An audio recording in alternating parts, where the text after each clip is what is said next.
Cancer একটি নিষ্ঠুর চিঠি। ক্যান্সার কি? এটা নাকি কোনো অসুখ বা রোগের নাম? Cancer is a disease caused by an uncontrolled division of abnormal cells in a part of the body. কারা বলেছে? কেন বলেছে? যার কোনো আরোগ্য নেই সে একটা রোগ হয় কি করে?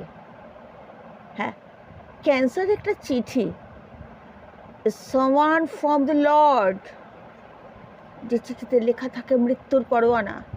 পরোয়ানা জারি করে কে?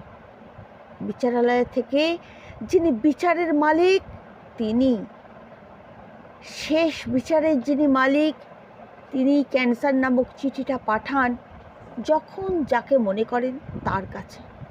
আর যার কাছে এসে পৌঁছয় তার কি সাধ্য আছে যে ফিরিয়ে দেয়? কজন পেরেছে ফিরিয়ে দিতে? কজনের আবেদন টিকেছে যাব না বলে যুদ্ধ করে সময় নিয়েছে কেবল? অবশেষে অর্থনাশ করে জীর্ণ শীর্ণ জবুথবুয়ে অথই সাগরে কত আপনজনেরে ভাসিয়ে দিয়ে একদিন সেই অনন্ত পথে যাত্রা। হৃদরোগও এটা রোগ বটে। আক্রান্ত হয়ে হৃদক্রিয়া বন্ধ হলেই নিমেষে শেষ ঘড়ির কাঁটাটা একবার ঘুরে আসার আগেই সব শেষ। আর যদি সময় পাওয়া যায় তাহলে রোগটার সঙ্গে আপোষ করে নিয়ে অনেক দিন পৃথিবীতে শ্বাস নিয়ে বেঁচে থাকা যায়। কত উপায় আছে। এটা তো কোনো তলবি চিঠি নয়। হৃদরোগে মৃত্যু একটা ধাক্কা খাওয়ার মতো অন্য সবার জন্য। যে চলে যায় সে বুঝতেই পারে না মৃত্যুর আয়োজনটা। আর যারা থেকে যায় তারা হতবিহ্বল হয়ে পড়ে। তারপর ধীরে ধীরে একদিন আবার জীবন চলতে শুরু করে। কিন্তু ক্যান্সার কি নিষ্ঠুর অপেক্ষা মৃত্যুক্ষণের জন্য, কি প্রাণান্তকর যুদ্ধ আশা নিরাশার মধ্যে।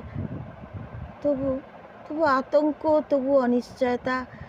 আর যারা আশেপাশে থেকে যায় তারা শূন্য আর হাগেই এক গভীর শূন্যতার মাঝে তলিয়ে যায়।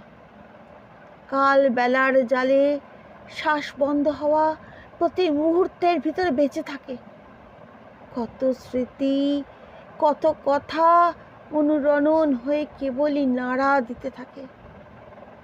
চোখের জলে ভেসে যায় কত প্রহর, বিনিদ্র রজনী কাটে কত। তার কফিন যাত্রার দুঃস্বপ্নে যাহারে দেখেছি এতদিন গভীর নয়নে, যুদ্ধে যুদ্ধে একদিন ক্লান্ত শ্রান্ত রিক্ত নিঃস্ব। সব আয়োজন ফুরায় যখন, চোখের জল শুকিয়ে যায় ততদিনে যারা ছিল আশেপাশে প্রিয়তম সেই মুখগুলো। ক্যান্সার কোনো রোগ নয়। হ্যাঁ, রোগ নয়, সর্বোচ্চ বিচারালয়ের এক নিষ্ঠুর চিঠি। দিনক্ষণ লেখা থাকে না বটে, কিন্তু নিশ্চিত বেশি দিন নয়। কারণ বিধাতার সঙ্গে তো যুদ্ধ চলে না। আর তাই প্রাপ্তি স্বীকার করে বিচারালয়ের কাছে আত্মসমর্পণ করাই শ্রেয়। গোছগাছ করে নাও, সঙ্গে নিতে হবে যা। এই জন্মে করেছি যে সাধনা। নমস্কার।